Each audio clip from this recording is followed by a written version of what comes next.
In this Houseplant Care 101 episode, I'm going to be sharing everything that you need to know to take care of Alocasia, some of the most beautiful houseplants that you can bring into your home. Now, they do have a reputation for being a little bit tricky, but with the right care, these plants can absolutely thrive in your home. If I go to a nursery or a greenhouse with a friend to do some plant shopping, Alocasia are always one of the first plants that people go up to and exclaim how gorgeous they are, and they are a very, very popular choice. There are so many different varieties. Based on my research, it said there's over 80 different species of Alocasia. I would not be surprised if there are even more than that, because I'm seeing new amazing varieties coming on the market all the time. So as I'm repotting up this beautiful black velvet, which desperately needs it, I'm going to be talking about everything that you need to know to take care of any Alocasia variety that you bring home. So I'll be discussing watering, lighting, fertilizing. I'll have timestamps in my description below as well in case there's a topic that you want to jump to quickly. I'm also going to talk about repotting soil, and also other alternative methods of repotting, including like LECA, pond, growing in water. Those are popular options for Alocasia varieties. We're also going to talk about propagation because it's a little different with Alocasias than other tropical plants. Very easy, just different, so that's something that we'll cover. So let's jump into it.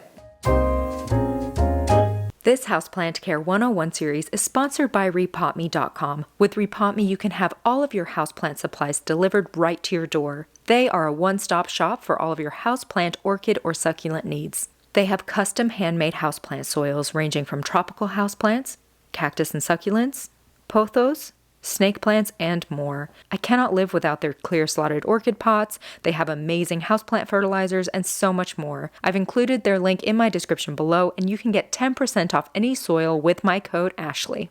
It's always very helpful to know the natural habitat of any plant that we bring into our homes. So these are tropical plants and they're native to Eastern Australia and Asia. Some common names for Alocasia are African mask plant or elephant ear plant, and they're not from Africa, but you can see how their leaves can resemble a mask. Enough light is really important for Alocasia. I would say bright and direct light, so up near a window or under a really good quality grow light or supplemental lighting.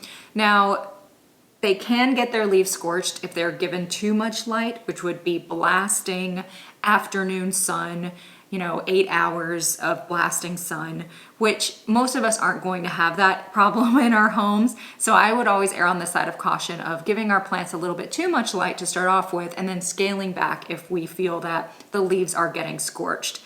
Unless they're really getting super bright, scorching light 8 hours a day, they're gonna be fine. This plant has not been getting enough light. It has dropped off a lot of leaves and it has been reaching really far. So this is an indication that your plant is not getting enough light, is when it's reaching really far like this. It's becoming really leggy. The new growth is smaller than the old growth. You can see this leaf is substantially smaller than the previous leaf. Now, alternatively, if you're worried that you are giving your Alocasia too much sun, it would be that the leaves are looking a little bit sunburned. Also, that the leaves are looking really washed out. So this is a beautiful dark green color. If it started turning really light and looking faded, that could be an indication that it's getting too much light. So next up is watering. And my biggest tip for watering on these plants is consistency. Alocasia do not handle inconsistency with watering very well. They're not overly drought tolerant, especially during the growing months. They will start to curl their leaves, they'll start to crisp up if they're experiencing long periods of drought. I'd recommend waiting until your plant is about halfway dry and then giving it a good drink. If you have the right kind of soil and the right size pot, you won't have to worry about that soil holding on to too much saturated water, and you should be fine watering it when it's about halfway dry. There's a few different ways to make sure that the soil is about halfway dry. The first one is just to stick your finger in, check, and kind of gauge it that way. You can also use a moisture meter. If I have one here, yes I do. These are really helpful. You just put them into the soil and then it'll tell you if it's dry, moist, or wet. There's some other techniques as well where you can use a chopstick. You can also pick it up to see how heavy it is. And then over time you get to know your plant and like how heavy it needs to be to indicate that it needs watering or not. In my experience, Alocasia are pretty good with any type of water that I give them. So I give mine tap water. They seem to handle the minerals in the tap water just fine. Some plants are kind of picky and can't handle the chlorine or the fluoride in the water, but Alocasia seem to do okay. I don't have to use rainwater or distilled for them. If your experience is different though, feel free to leave in the comments. So as we're talking about watering, I think it's important to mention that these plants tend to go into dormancy during the winter time. That can happen with a lot of tropical plants, but especially Alocasia. So when we start getting that cooler weather and the days are shorter, there's not as much bright light, these plants go into like a dormancy period where they just reserve their energy. It's actually really good for the plant. It allows them to rest. And so during this time, you may notice that some of the older leaves die off. And that's actually what's happened here, is that these are leaves that died off during their dormancy period. And now that we're coming into the growing months, this is a new leaf that has just come out. So it's actually the perfect time to repot this plant. But during the dormancy months, you won't want to water your Alocasia as much because it's not going to be actively growing. It's not going to need as much water. You're also going to not want to fertilize, which I'll talk more about that. So really just let your plant chill, water it when the soil is, you know, halfway to fully dry or fully dry at that. And if you're not seeing new growth, if you're seeing some of the old leaves die off, don't panic. It's totally natural and totally fine. Today, I'm going to be potting this Alocasia up in soil, but as I said in the beginning, there are alternate repotting methods or growing methods that are very popular for Alocasia. I briefly wanted to mention what those are in case you want to explore those options a little bit more. Removing all of the soil and growing your Alocasia in pure water. And if you do that, I would recommend cutting off the roots because those are soil roots and those will die off anyways. So if you cut off most of the soil roots and just allow it to sit in water, it should grow.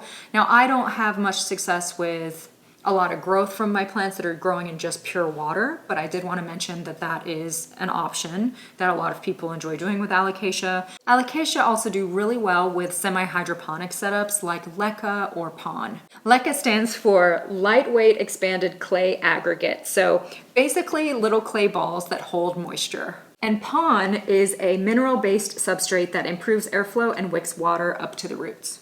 So the pros are that you get really good root aeration and it can reduce the risk of root rot on these plants. Another benefit of using PON or LECA is that Alocasia are less likely to get certain pests that they're prone to getting when using those substrates. Some of the cons of using PON or LECA is that, first of all, you have to regularly flush the system to avoid mineral buildup. Also, managing nutrients can be trickier than with soil. You have to use hydroponic fertilizer and carefully manage feeding. Personally, I think soil is simpler, especially for beginners, but I know a lot of people absolutely love experimenting with PON and LECA, and it can be pretty easy once you get the hang of it. So with that said, I'm going to start repotting this beautiful Alocasia in soil and talking about the process for that. I'm going to set these two aside here. All of the products that I'm using today are available on the Repot Me website. I'll have links in my description below. So what type of soil is best for Alocasia? You want to use a really chunky soil blend. Most tropical plants are going to enjoy a chunky soil mixture because it's going to be the perfect balance between enough moisture retention so that the plant gets enough moisture and water, but enough aeration to promote drainage so that your plant doesn't sit in stagnant wet soil and get root rot and become overwatered. I cannot express how important soil is. Like when I first started getting into plants, I had no idea how important soil was. I was just using a standard potting mix and I was really running into a lot of problems with my plant care.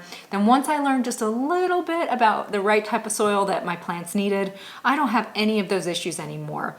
And our plants only need to be repotted once every few years. So it's so worth it whether you make your own customized soil blend, and it's very simple recipe, or purchasing a customized soil blend, whatever is best for you. It's so worth it because then you don't have to worry about that plant again for another few years until it's the next time to repot. And your plant has such a higher chance of surviving. I mean, I can't express that sentiment enough. So what's a good soil recipe blend for alocasia? If you're gonna make your own soil, I'd recommend a 50% potting mix, so that's going to retain moisture, and then 50% other substrates. So whether that's a mix of like orchid bark for like chunky bits, or perlite or pumice, you just wanna make sure that there's a ton of good aeration, and it allows the soil to be incredibly well draining. That's what we want, a well draining soil mixture. Today I'm going to be using the Repot Houseplant and Tropical Classic Potting Mix. I need to get some more. I'm running a little bit low. If you're making your own soil, something like this is what you want it to look like. Very chunky, but also will retain moisture.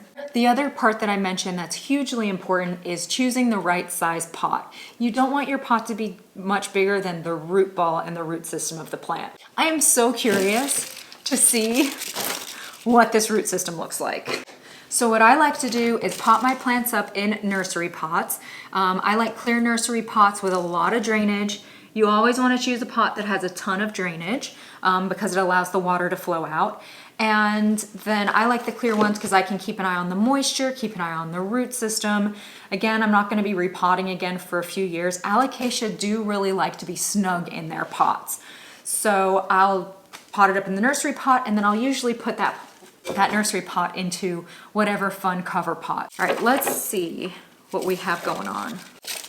Wow. So I bought this plant and I never repotted it. It's never really done that well, and now it makes absolute sense why. Because the pot was way too big for the root system. I'm also going to be pulling out these as I go through. These are called corms, and these are how you propagate. I've already found quite a few of them. It mainly just has this one root, so it is so ready for a repotting. I'm gonna cut off all of these dead leaves. Before repotting, I always recommend watering your plant because it hydrates the roots and it makes it less likely to tear.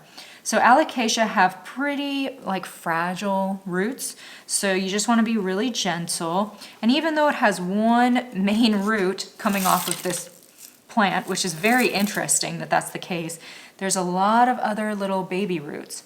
So you don't always necessarily have to repot from it being root bound.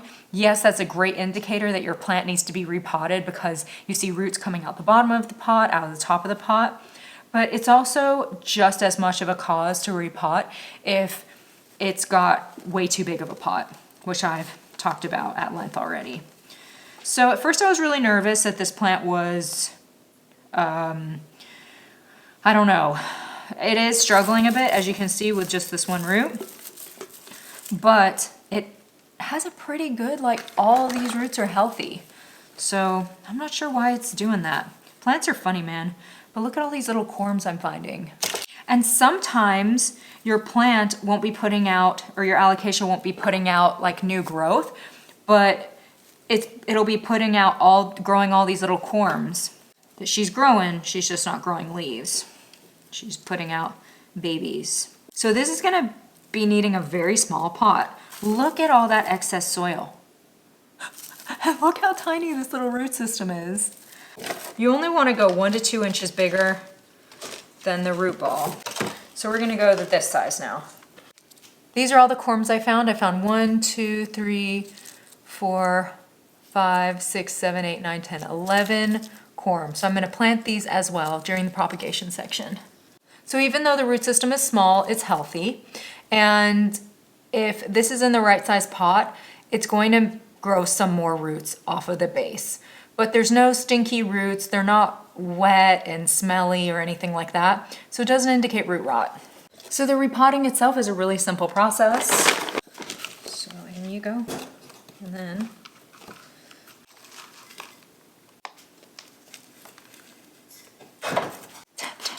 tappity tap, tap, tap, tap, tappity tap.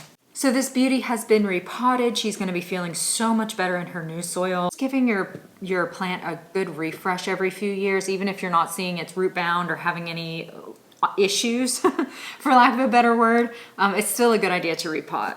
So I'm gonna give it some water just to like help it get settled in. First time you water it once repotting, you always wanna water from the top. Helps your plant settle. And you see how it's already draining? That's what we wanna see. We wanna see some nice drainage. Love the clear pots because it lets me know is it uniformly moist throughout. So in addition to repotting this plant, I'm gonna put it in a spot where it's going to be getting more light. Just let it sit in that water just for a few minutes, kind of soak up some water, and then I'll take it out. So even though this pot is way too big, it doesn't really matter because it can still go in there and look cute. But it's now in an appropriately sized pot. So to propagate, there's really two ways that I know of. So feel free to leave in the comments if you have any other suggestions for ways to propagate Alocasia. The main two that I know about are propagating by division and by corms. So propagating by division means that if this plant had like another little plant growing off the side of it, like sometimes it will put out like little pups. You can just literally take some sanitized shears or a knife and you just literally cut the plant in half, make sure that both have root systems if possible, and then plant up both of them into pots. That's a really easy way to do it, just like you would with a snake plant. The other way is to plant the corms that we found. So I'm just found my like smallest little pots here, and I'm just going to pot these guys up in soil.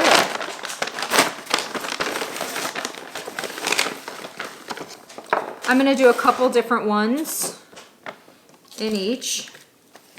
So just throw in a bit of soil.